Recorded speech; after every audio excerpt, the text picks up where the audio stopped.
Hello everyone, আশা করি সবাই ভালো আছো। আজকে আমাদের রেসিপি শোল মাছের ঝোল। এর জন্য আমি নিয়েছি একটা শোল মাছ এবং নিয়েছি কাঁচা লঙ্কা কুচি, টমেটো কুচি, আদা বাটা, জিরে গুঁড়ো, ধনে গুঁড়ো এবং একটি মাঝারি সাইজের আলু। এবার আমি এই মাছগুলোকে নুন, হলুদ গুঁড়ো, সামান্য লঙ্কা গুঁড়ো এবং তেল দিয়ে ভালোভাবে ম্যারিনেট করে নেব। আমরা এই রান্নাটা খুব কম তেল, ঝাল এবং মশলা দিয়ে বানানোর চেষ্টা করেছি, কারণ আজকে সাল 2024-এ দাঁড়িয়ে মানুষের শরীরে বিভিন্ন রোগ দেখা দিচ্ছে। তাই আমাদের সকলের উচিত কম তেল ঝাল দিয়ে রান্নাগুলো ট্রাই করা। চলো এবার বাকি প্রসেসটা দেখে নেওয়া যাক। এবারে আমি ওভেনে কড়াই বসিয়ে তাতে সামান্য তেল দিয়ে ভালোভাবে তেলটি গরম হওয়ার পরে একে একে মাছগুলোকে গরম কড়াইয়ে দিয়ে দেব। আমাদের এই মাছগুলোর উভয় পিঠ খুব ভালোভাবে লাল করে ভাজতে হবে এবং আমাদের এই মাছ ভাজার জন্য ওভেনের ফ্লেমটাকে হাই রাখতে হবে। আমাদের এই মাছ ভাজা হওয়ার জন্য মোটামুটি 20 মিনিট মতো সময় লাগবে।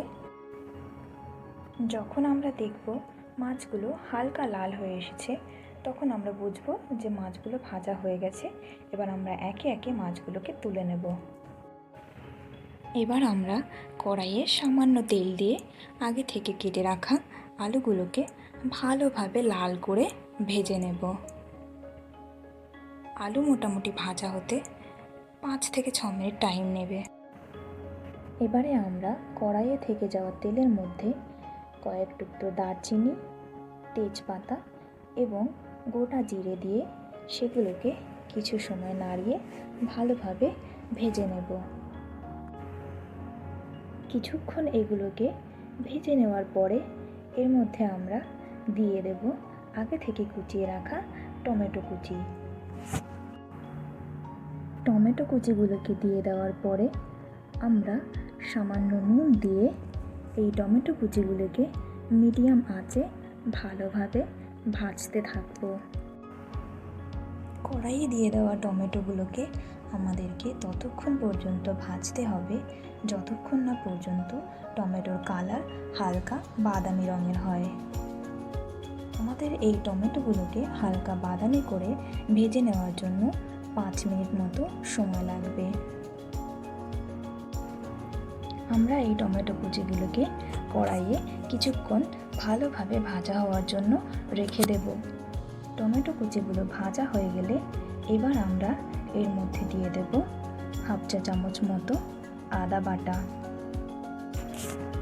এবারে আমরা এই আদা বাটাকে খুব ভালোভাবে ভেজে নেব, কারণ আদা বাটা দিলে তাতে সামান্য একটা আদা বাটার কাঁচা গন্ধ থাকে। আমাদেরকে এটাকে ততক্ষণ ভাজতে হবে যতক্ষণ পর্যন্ত না এই আদা বাটার কাঁচা গন্ধটা সরে যায়। এখন আমরা এই ভাজা হয়ে যাওয়া টমেটো এবং আদার মধ্যে সামান্য একটুখানি জল দিয়ে দেব। এই জলটা দেওয়ার কারণ হচ্ছে এই যে আদা বাটা এবং টমেটো বাটা ভাজা হয়ে গেছে, এটা আমাদের কড়াইয়ে লেগে যেতে পারে। সামান্য জল দিয়ে আমরা এটাকে নাড়াচাড়া করে নিলে এই মশলাগুলো আর কড়াইয়ে লেগে যাবে না।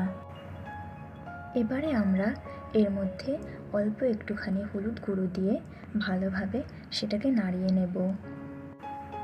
কড়াইয়ে দিয়ে দেওয়া হলুদ গুঁড়োকে আমরা ভালোভাবে ভেজে নেব। কিছুক্ষণ ভাজা হয়ে গেলে এরপরে এর মধ্যে আমরা দিয়ে দেব সামান্য কাশ্মীরি গুঁড়ো লঙ্কা। কাশ্মীরি গুঁড়ো লঙ্কা যদি আমরা কোনো রান্নার মধ্যে দিই, সেই রান্নার কালার অনেক সুন্দর হয়। কাশ্মীরি গুঁড়ো লঙ্কা দেওয়ার এই একটাই কারণ থাকে, যাতে আমাদের রান্নার কালার খুব সুন্দর হয়। এবারে আমরা এই মশলাটাকে হালকা আঁচে খুব ভালোভাবে ভেজে নেব এবং তার মধ্যে দিয়ে দেব ধনে গুঁড়ো এবং সামান্য জিরের গুঁড়ো। মশলাগুলোকে দিয়ে ভালোভাবে নাড়িয়ে নিয়ে এগুলোকে আমরা ভেজে নেব। কিছুক্ষণ এই মশলাগুলোকে ভালোভাবে ভেজে নেওয়ার পরে আমরা এর মধ্যে দিয়ে দেব স্বাদ মতো নুন। নুন দেওয়ার পরে আমরা এই মশলাগুলোকে খুব ভালোভাবে কষিয়ে নেব এবং তার মধ্যে দিয়ে দেব আগে থেকে ভেজে রাখা আলুগুলোকে। আলু এবং এই মশলাগুলোকে খুব ভালোভাবে কষাতে হবে এবং ভালোভাবে নাড়াচাড়া করতে হবে। যদি এই সময় আমরা ভালোভাবে নাড়াচাড়া না করি তাহলে এই মশলাগুলো আমাদের কড়াইয়ে লেগে যাবে। তাই আমরা ভালোভাবে নাড়াচাড়া করে মশলা এবং আলুগুলোকে খুব ভালো করে কষিয়ে নেব। কড়াইয়ে দিয়ে দেওয়া এই মশলা এবং আলুগুলো কষানো হয়ে গেলে তার মধ্যে আমরা দিয়ে দেব কিছু কাঁচা লঙ্কা কুচি, এবং এই কাঁচা লঙ্কা কুচিগুলোকে দিয়ে মশলা এবং আলুগুলোকে খুব ভালোভাবে নেড়ে নেব এবং তার মধ্যে পরিমাণ মতো জল দিয়ে দেব। জল দেওয়া হয়ে গেলে এবার আমরা আগে থেকে কড়াইয়ে থাকা মশলা এবং আলুগুলো খুব ভালোভাবে নেড়ে চেড়ে নেব, যাতে মশলাগুলো জলের সাথে খুব ভালোভাবে মিশে যায়। এবারে আমাদের এই জলটাকে কিছুক্ষণ গরম হওয়ার জন্য ছেড়ে দিতে হবে। যতক্ষণ না পর্যন্ত জল ফুটে না উঠছে ততক্ষণ এভাবেই আমরা জলটাকে রেখে দেব।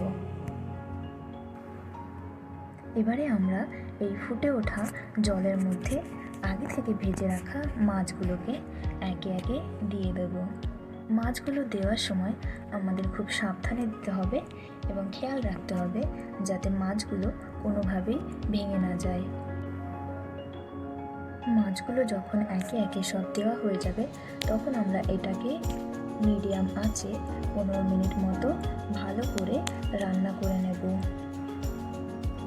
এই 15 মিনিট রান্না করার মধ্যে আমাদেরকে এই রান্নাটাকে কয়েকবার একটু ভালোভাবে নাড়িয়ে নিতে হবে, এবং যখন আমরা দেখব রান্না হয়ে এসেছে তার ঠিক আগে কিছুটা গরম মশলা গুঁড়ো দিয়ে রান্নাটাকে আমরা নামিয়ে নেব।